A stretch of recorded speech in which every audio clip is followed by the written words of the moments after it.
Dear students, राजकीय कन्या महाविद्यालय करौली के यूट्यूब चैनल पर आपका पुनः स्वागत। मैं रितेश जैन, सहायक आचार्य राजनीति विज्ञान, बीए द्वितीय वर्ष पॉलिटिकल साइंस सब्जेक्ट में प्रथम प्रश्न पत्र विश्व के प्रमुख संविधान या राज्य व्यवस्थाएं। इसमें हम अमेरिकी संविधान के बारे में बात कर रहे हैं और अमेरिकी संविधान में संघीय व्यवस्थापिका फेडरल लेजिस्लेटिव के बारे में हम आज बात करने जा रहे हैं। पिछले वीडियो में आपको बताया गया कि अमेरिकी संविधान में जो संघीय व्यवस्थापिका है वह द्विसदनात्मक सदन है। द्विसदनात्मक मतलब वहाँ व्यवस्थापिका के दो सदन होते हैं और व्यवस्थापिका को वहाँ किस नाम से जाना जाता है? व्यवस्थापिका को कांग्रेस के नाम से जाना जाता है। तो अमेरिका में कांग्रेस क्या है? वहाँ की संसद या वहाँ की लेजिस्लेटिव है। ये इस कांग्रेस के दो सदन हैं। दो सदन कौन कौन से हैं? पहला है सब द्वितीय सदन, जिसको हम किस नाम से जानते हैं? सीनेट के नाम से जानते हैं। और प्रथम सदन, उसे हम किस नाम से जाने जाते हैं? प्रतिनिधि सभा के नाम से जानते हैं। तो अमेरिकी कांग्रेस द्विसदनात्मक व्यवस्थापिका है, जिसमें उच्च सदन सीनेट है और निम्न सदन जो है वो कौन है? प्रतिनिधि सभा, हाउस ऑफ रिप्रेजेंटेटिव। यह सीनेट जो है वो राज्यों का सदन है, हाउस ऑफ स्टेट्स है। अर्थात अमेरिकी संघ में 50 राज्य हैं और उन 50 राज्यों को जो समान प्रतिनिधित्व मिला हुआ है वो किसमें मिला हुआ है? सीनेट में। और एक राज्य से 2 सदस्य निर्वाचित किए जाते हैं। तो 50 राज्य हैं तो 50 × 2, तो अपन देखें सीनेट की कुल सदस्य संख्या कितनी हो गई? 100 हो गई। तो अमेरिकी सीनेट में कुल सदस्य संख्या कितनी है? 100। इसके विपरीत प्रतिनिधि सभा जो है वह जनता का सदन है। जनता का सदन मतलब इस प्रतिनिधि सभा के सदस्यों का निर्वाचन अमेरिकी जनता द्वारा प्रत्यक्ष रूप से किया जाता है। प्रतिनिधि सभा जो है इसके सदस्यों की कुल संख्या है 435। अब यहाँ देखिए, इस अमेरिकी प्रतिनिधि सभा में ये 435 सदस्य जो हैं, यह 435 सदस्य अमेरिका के 50 राज्यों से निर्वाचित किए जाते हैं। अब 50 राज्यों में से भी किस राज्य से कितने सदस्य निर्वाचित होकर के आएंगे?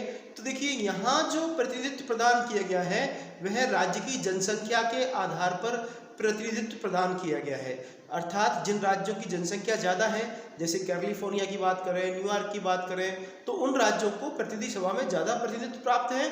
और जिन राज्यों की जनसंख्या कम है, जैसे अलास्का है, नेवादा है, तो उन राज्यों को प्रतिनिधि सभा में कम प्रतिनिधित्व प्राप्त है। तो जनसंख्या के आधार पर इस प्रतिनिधि सभा में राज्यों को प्रतिनिधित्व प्रदान किया गया है। इस प्रतिनिधि सभा का जो कार्यकाल है वो कितना है?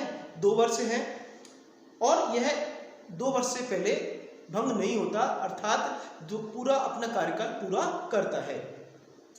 ये सदस्य जनता द्वारा प्रत्यक्ष रूप से निर्वाचित किए जाते हैं वयस्क मताधिकार के आधार पर। वयस्क मताधिकार की एक निश्चित आयु की प्राप्त होने पर मताधिकार मिल जाता है, वोट डालने का अधिकार। अब देखिए, अमेरिकी राज्यों ने अपने यहाँ मताधिकार की आयु अलग अलग की हुई है, पर इस प्रतिनिधि सभा के सदस्यों को वयस्क मताधिकार के आधार पर प्रत्यक्ष रूप से निर्वाचित किया जाता है। निर्वाचित होने के लिए, प्रतिनिधि सभा का सदस्य निर्वाचित होने के लिए कुछ योग्यताएं हैं। जैसे न्यूनतम आयु 25 वर्ष होनी चाहिए। जो प्रतिनिधि सभा का सदस्य बनना चाहता है, निर्वाचित होना चाहता है, तो चुनाव उस उम्मीदवार की आयु न्यूनतम कितनी होनी चाहिए?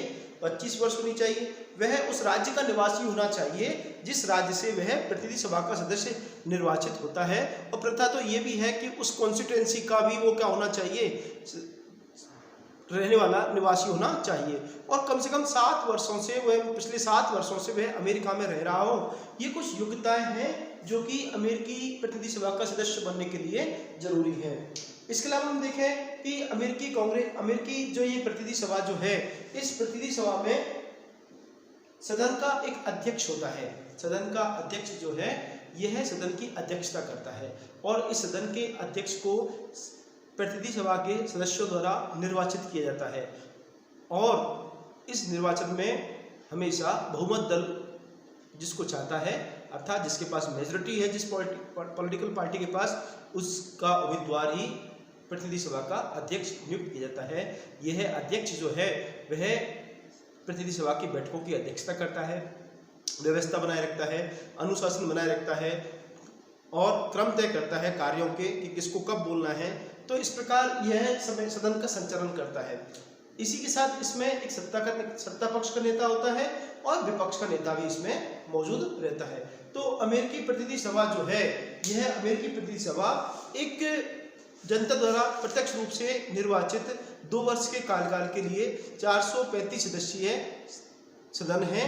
और इसमें हम देखें कि इसकी जो शक्तियां हैं की बात करें तो शक्तियों से पहले बैठक इसकी जो होती है उसमें गणपूर्ति के लिए, गणपूर्ति मतलब कोरम का मतलब ये होता है कि किसी भी बैठक की या किसी भी सदन की कार्रवाई संचालित करने के लिए कम से कम कितने सदस्य उपस्थित होना जरूरी है, तो उस उपस्थिति की संख्या को कोरम कहा जाता है।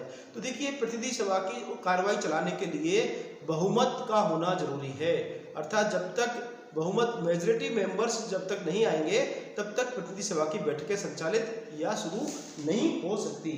प्रतिनिधि सभा का जो अधिवेशन होता है साल में, वह प्रत्येक वर्ष 3 जनवरी को दोपहर में शुरू होता है। पहले ये अधिवेशन 4 मार्च को हुआ करता था, अब बाद में एक संविधान संशोधन के माध्यम से यह तय कर दिया गया कि इसका अधिवेशन 3 जनवरी से इसका अधिवेशन शुरू किया जाए। इसी के साथ हम देखें कि अमेरिकी राजनीतिक व्यवस्था में एक बड़ी कुप्रथा शुरू हो गई, और वो कुप्रथा किससे संबंधित है? इस प्रतिनिधि सभा के सदस्यों के निर्वाचन से है, और जिसका नाम है जेरीमैंडरिंग। ये जेरीमैंडरिंग क्या है साहब? आपको यह समझने की जरूरत है कि जेरीमैंडरिंग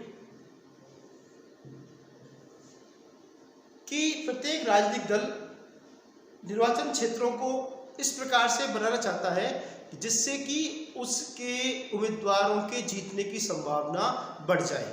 तो जिस राजनीतिक दल के हाथ में सत्ता होती है, वह सत्ता प्राप्त राजनीतिक दल निर्वाचन क्षेत्रों का सीमांकन इस प्रकार से करता है कि उसके समर्थक मतदाता जो हैं वह ज़्यादा से ज़्यादा उस निर्वाचन क्षेत्र में आ जाए, जिससे कि आने वाले चुनावों में उस दल के उम्मीदवार के जीतने की संभावनाएं बढ़ जाए।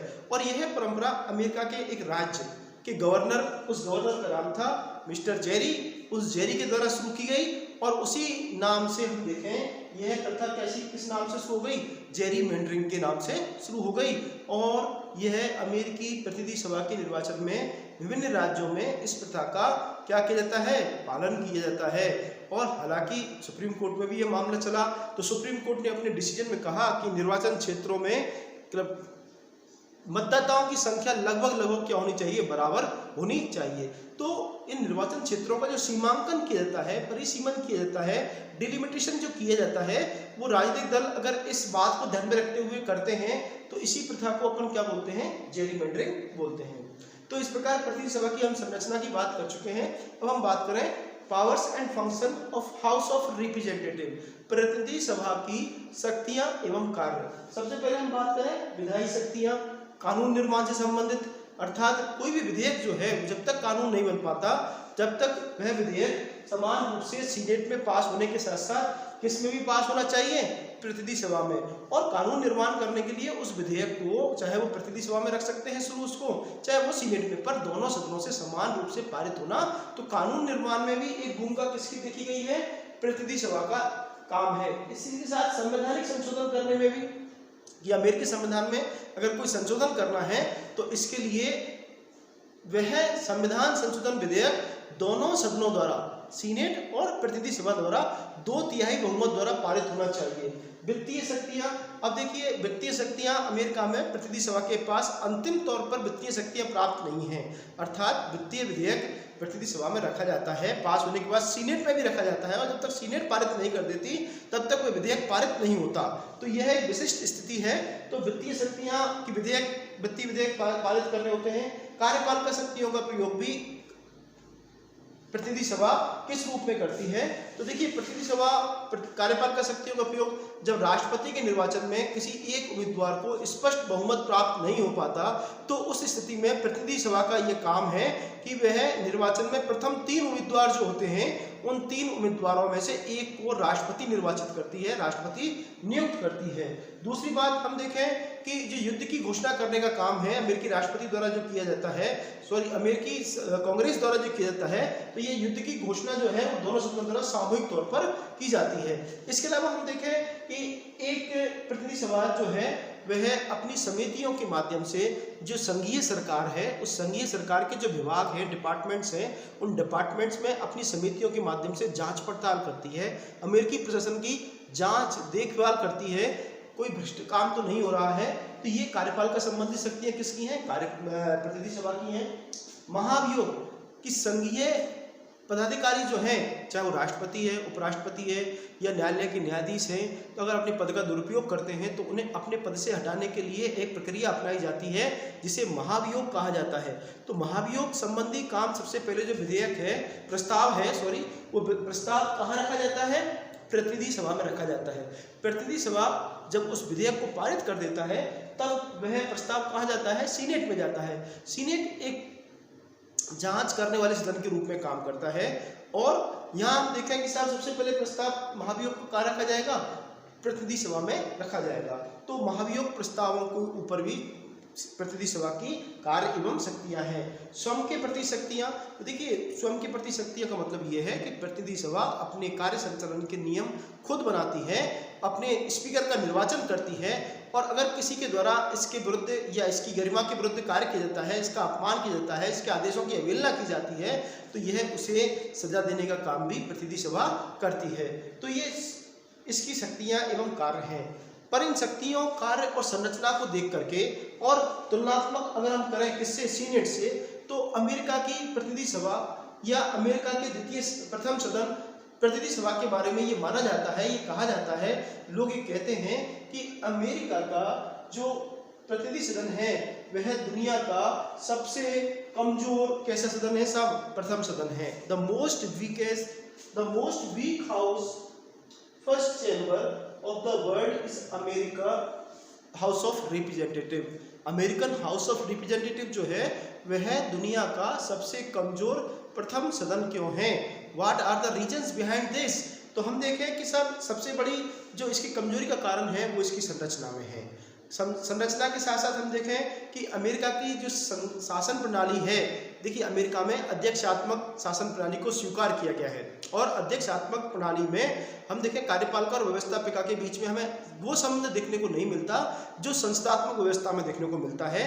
और अध्यक्षात्मक व्यवस्था में कार्यपालिका व्यवस्थापिका के प्रति उत्तरदायी भी नहीं होती। इसी कारण इसके अलावा हम देखें कि प्रतिनिधि सभा का जो कार्यकाल है वह कार्यकाल मात्र कितना है? सब 2 वर्ष। 2 वर्ष बाद पुनः निर्वाचन होते हैं। तो इसके सदस्य जो हैं वह अपने अगले निर्वाचन के प्रति चिंतित ज़्यादा रहते हैं बजाय अपना काम करने के। इसके अलावा अपन देखें कि जो अमेरिकी राजनीति के वरिष्ठ राजनेता हैं वह वरिष्ठ राजनेता किसमें स्थान पाते हैं? सीनेट में स्थान पाते हैं। और अमेरिका के सीनेट के पास जो शक्तियाँ हैं वह शक्तियाँ तुलनात्मक रूप से ज़्यादा हैं। किससे? प्रतिनिधि सभा से वो शक्तियां ज्यादा हैं। इसके अलावा अमेरिकी सीनेट की सदस्य संख्या जो है 100 और इसकी सदस्य संख्या कितनी है? 435। तो यहाँ तुलनात्मक रूप से ज्यादा महत्वपूर्ण चर्चाएं, वाद विवाद पारित होते हैं किसकी तुलना में? प्रतिनिधि सभा की तुलना में।